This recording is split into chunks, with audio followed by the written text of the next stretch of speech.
Zero का जो basic concept होता है आज हम लोग उसको जानेंगे और समझेंगे। सबसे पहले यहाँ पर कुछ नोट्स दिया गया है, इस नोट्स को पहले समझते हैं। यदि जीरो का पावर कोई धनात्मक पूर्णांक संख्या हो तो इसका मान कितना होता है? इसका मान होता है जीरो होता है। कितना होता है? जीरो होता है। उसके बाद है यदि जीरो का पावर कोई ऋणात्मक पूर्णांक संख्या हो तो इसका मान कितना होता है? अनडिफाइंड होता है। इसका वैल्यू क्या होता है? अनडिफाइंड होता है। उसके बाद है x का पावर a माइनस बी बराबर होता है x का पावर a बट्टा x का पावर b होता है। क्या मैं इसे फिर से इस फॉर्म में लिख सकते हैं? बिल्कुल लिख सकते हैं सर। जैसे यहाँ पे देखिए x का पावर a माइनस बी लिख सकते हैं। कैसे? क्योंकि ये आपका भाग में है और जानते हैं हम लोग कि भाग में यदि बेस समान रहेगा तो पावर क्या होगा?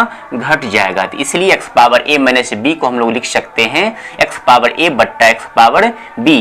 फिर से हम लोग इसे इस फॉर्म में हम लोग लिख सकते हैं। ठीक।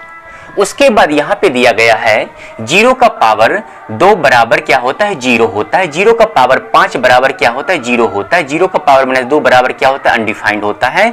2 बट्टा जीरो का वैल्यू होता है अनडिफाइंड। 0 बट्टा 2 का मान होता है जीरो होता है। जीरो का पावर 2 का मतलब होता है कि जीरो को 2 बार गुना करेंगे तो जीरो को जीरो से गुना करेंगे कितना होगा आपका? जीरो होगा। जीरो का पावर 5 का मतलब होता है जीरो, तो जीरो का पावर 5 का मतलब होता है कि जीरो को 5 बार मल्टीप्लाई करेंगे तो कितना हमें प्राप्त होगा? बोलिए, जीरो प्राप्त होगा।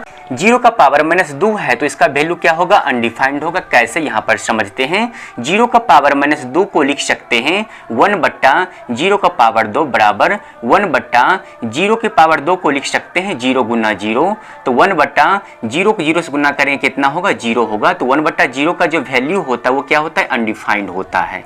उसके बाद 2 बट्टा जीरो का वैल्यू होता है अनडिफाइंड होता है। 0 बट्टा 2 का वैल्यू क्या होता है? जीरो होता है। इतना तो सब कोई जानते ही हैं।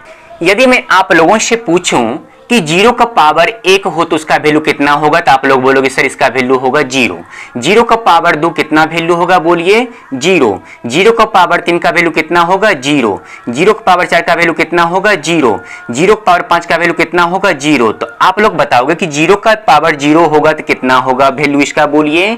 कुछ सेकंड के लिए थोड़ा यहाँ पर ध्यान दीजिए कि 2 का पावर यदि जीरो हो तो उसका वैल्यू कितना होगा? 1 होगा, क्योंकि हम लोग जानते हैं कि किसी भी संख्या का पावर यदि जीरो होगा तो उसका वैल्यू कितना होगा? 1 होता है। तो 1 का पावर जीरो बराबर कितना होगा?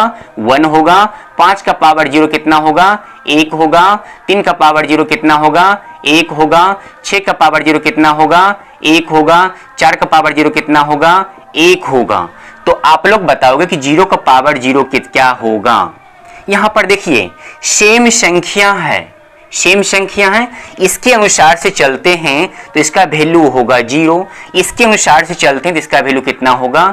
1 होगा। सेम संख्या का वैल्यू यहाँ पे कितना है? बोलिए, अलग अलग है। जीरो है, यहाँ पर कितना? 1 है। यदि हम लोग किसी चीज के बारे में वेल डिफाइन नहीं कर पाते हैं तो इसे हम लोग अनडिफाइन कहना शुरू कर देते हैं। तो इसलिए जीरो का पावर यदि कोई पूछे आपसे कि इसका वैल्यू कितना होगा तो आप लोग बोलोगे कि इसका वैल्यू क्या हो जाएगा? अनडिफाइंड हो जाएगा। यस और नो? यस।